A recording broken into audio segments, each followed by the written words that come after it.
Hello, good evening to all my dear learners, all my dear students in the platform of the Black Academy with me, Aniket. जैसा कि हम सभी ने पहले video में देखा था कि व्हाट इज कॉल्ड प्रोनाउन और उनके डेफिनेशंस के साथ साथ हम लोगों ने how many types of pronouns ये भी देखा था। लेकिन आज मैं आपको एक एक्स्ट्रा प्रोनाउन बताऊंगा that there are 7 not but 8 types of pronouns. So आइए हम लोग देखते हैं। सबसे पहले हम लोग डेफिनेशन देखते हैं कि प्रोनाउन किसे कहते हैं। So definition is that pronoun is a word used instead of noun. यानी कि प्रोनाउन वो वर्ड होता है जो नाउन के बदले में इस्तेमाल किया जाता है। ये तो हम लोग देख चुके हैं। तो एग्जाम्पल के रूप में हम लोग लिख रहे हैं यहाँ पे ही, जैसे कि राम लिखते हैं, राहुल लिखते हैं, उसके जगह पे हम ही का इस्तेमाल कर सकते हैं।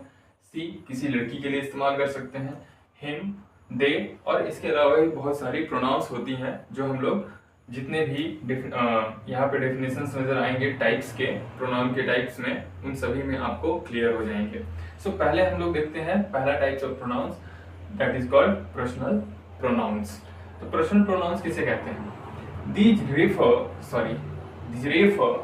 to specific persons or things.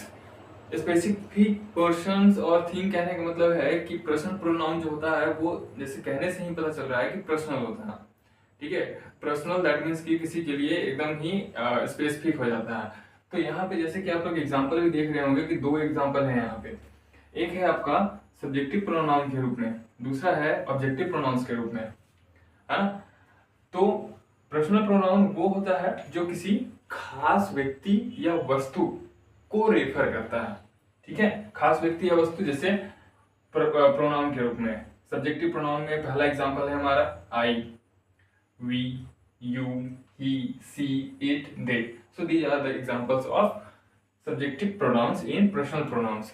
And what are the objective pronouns? So these are me, us, you, him, her, it, them. So these are the examples of these objective pronouns. Now we can see here that second types of pronouns, that is possessive pronouns. It shows ownership or possession. Ownership, owner कहने से ही आप लोग समझ रहे होंगे, यानी कि किसी चीज पर किसी का अधिकार होना। ठीक है, जैसे कि बाय द वे मान लीजिए कि ये मेरा पेन है, ठीक है, तो ये मेरा पेन है यानी कि इस पर मेरा अधिकार है। तो ऑनरशिप शो करता है पॉसेसिव प्रोनाउन, यानी कि किसी चीज पर किसी व्यक्ति का अधिकार के होने को प्रदर्शित करता है। अब यहाँ पे हम लोग इसका एग्जाम्पल देख लेते हैं, जैसे mine, yours, his, hers, ours and theirs. So these are the examples of possessive pronouns. जैसे mine के रूप में बोलता हूं मैं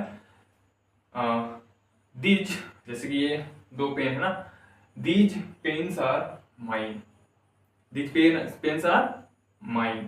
So this shows the possessive pronouns. Now we are here for pronoun number third and pronoun number fourth. So let me come. The pronoun number third is reflexive pronouns. Reflexive pronouns that means reflect करता है, यानी कि reflex करता है, that means कि वहीं पे वापस चला जाता है जहां से वो शुरुआत होता है। जैसे कि यहाँ पे लिखा हुआ भी है कि these refer back to the subject of the sentence and ends in self in singular and selves in plural। यानी कि सब्जेक्ट में ही शुरुआत होता है जहां से सब्जेक्ट में वहीं पे वापस चला जाता है ये रिफ्लेक्सिव प्रोनाउंस। तो इसमें आइए एग्जांपल देख लेते हैं। फॉर एग्जांपल माई का माई सेल्फ बन जाता है, योर का योर सेल्फ बन जाता है, हिम का हिमसेल्फ बन जाता है, हर का हर सेल्फ बन जाता है, इट का इट सेल्फ बन जाता है सिंगुलर में। जब हम प्लूरल में आते हैं तो वो बनता है आवर का आवर सेल्व्स, योर का योर सेल्व्स, देम का them selves. This is in plural. Fourth one is demonstrative pronouns. Demonstrative pronouns क्या होता है? जैसे डेमोन्स्ट्रेशन देना, यानी कि डेमो देना। अब डेमो देना, डेमोन्स्ट्रेशन देना, दैट मीन्स आइए देखते हैं यहाँ पे डेफिनेशन क्या है। It is used to point to specific things. यानी कि डेमोन्स्ट्रेटिव प्रोनाउंस क्या करता है कि कुछ स्पेसिफिक थिंग्स को डिनोट करता है, ठीक है। जैसे for example this, that, these, those. जैसे दिस इज माई पेन, तो ये क्या किया, यहाँ पे लिखा हुआ है ना स्पेसिफिक थिंग, तो ये स्पेसिफिक थिंग को पॉइंट आउट किया कि ये जो पेन है ना, ये पेन मेरा है ना। अगर हम बोलते हैं दिस इज योर पेन, तो ये स्पेसिफिक चीज पॉइंट कर रहा है कि ये पेन तुम्हारा है या उसका है। Next come to the fifth. So हमारा फिफ्थ प्रोनाउन जो है वो है इंडेफिनिट प्रोनाउंस। जैसे कि हम लोगों ने लास्ट प्रोनाउन देखा था निश्चयवाचक प्रोनाउन, ठीक है, निश्चयवाचक सर्वनाम। उसी तरीके से अब देख रहे हैं इंडेफिनिट यानी कि अनिश्चयवाचक सर्वनाम। तो इसमें होता क्या है, it refers to non specific people और थिंग्स। यानी कि स्पेसिफिक कहने का मतलब है कि एक स्पेशल, एक तरीके से स्पेशल, ठीक है।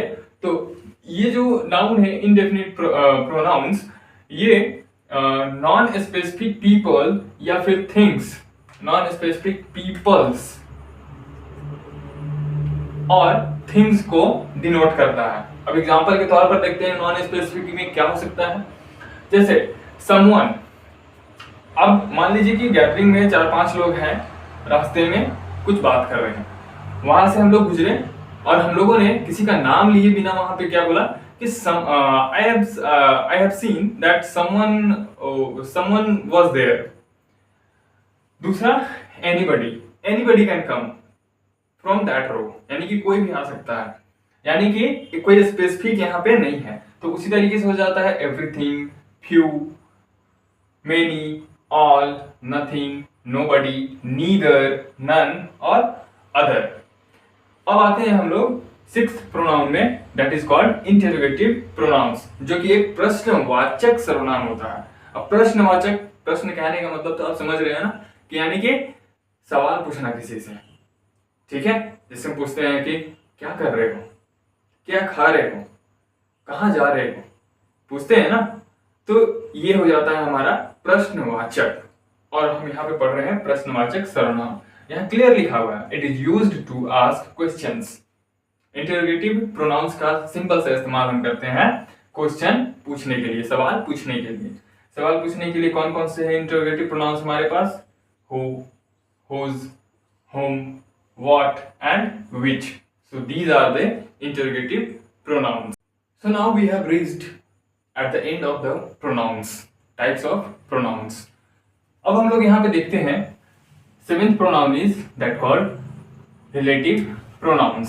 relative कहने का मतलब है कि रिलेशन शो करना किसी चीज के साथ में, ठीक है। तो यहाँ पे क्या बोल रहा है, it refers to a noun previously mentioned। जैसा कि हम लोगों ने अभी प्रीवियसली मेंशन्ड एक नाउन प्रोनाउन देखा था, जिसको हम लोग बोलते हैं इंटरोगेटिव प्रोनाउंस, हाँ। उस प्रोनाउंस में हम लोगों ने जो यहाँ पे एग्जांपल लिखा हुआ है हु, ठीक है, होम, विच, ये सब हम लोगों ने देखा था। वही यहाँ पे लिखा हुआ है कि it refers to a noun previously mentioned. अभी हम लोग जो यहाँ पे पढ़ रहे हैं रिलेटिव प्रोनाउंस, ये क्या करेगा, ये नाउन को रेफर करेगा, ठीक है। यानी कि प्रीवियस में जो नाउन को दर्शाया गया है, उसी नाउन को लेकर के ये सवाल पूछने के लिए जो वर्ड का इस्तेमाल करेगा उसे हम बोलते हैं रिलेटिव प्रोनाउंस, यानी कि मिलता जुलता, जुड़ा हुआ। तो उसका एग्जांपल क्या हो जाएगा यहाँ पे, who, whose, whom, which, that. So these are the examples of relative pronouns. Now let me come to the pronoun number 8. मैंने आपको बताया शुरुआत में ही कि 8 प्रोनाउन मैं आप लोगों को आज बतलाऊंगा, और 8वां प्रोनाउन जो है हमारा वो है रेसिप्रोकल प्रोनाउंस। रेसिप्रोकल प्रोनाउंस जैसे कि यहाँ पे लिखा हुआ है पारस्परिक सर्वनाम। पारस्परिक कहने का मतलब, रेसिप्रोकल कहने का मतलब ये है कि एक दूसरे से जुड़ा हुआ, है ना। अभी देखिए एग्जाम्पल और डेफिनेशन हम लोग देखेंगे तो ये क्लियर हो जाएगा। It is used to show a mutual actions and relationships. यानी कि रेसिप्रोकल प्रोनाउन उस चीज को शो करने के लिए होता है जो म्यूचुअल होता है। म्यूचुअल मतलब कि एक साथ, यानी कि एक साथ हो रही घटना को या फिर एक साथ चल रहे रिलेशनशिप को हम बोलते हैं म्यूचुअल एक्शन या रिलेशनशिप्स। जिसको हम प्रोनाउन के रूप में बोलेंगे रेसिप्रोकल प्रोनाउंस, दैट इज पारस्परिक सर्वनाम। इसका एग्जांपल देख लेते हैं हम लोग। For example, each other and one another, they are fighting each other, वो लोग एक दूसरे से लड़ रहे हैं, ठीक है। They are helping one another, वो लोग एक दूसरे की मदद कर रहे हैं, ठीक है। सो ये होता है हमारा रेसिप्रोकल प्रोनाउन। आई थिंक कि आप लोग अपने एग्जाम में अच्छे से इसको डील कर पाए। मैक्सिमम टाइम्स आपसे पूछा जाता है how many types of pronounce, तो आप ये मेंशन कर सकते हैं। Thank you and best of luck to all my dear students for your examinations. Thank you.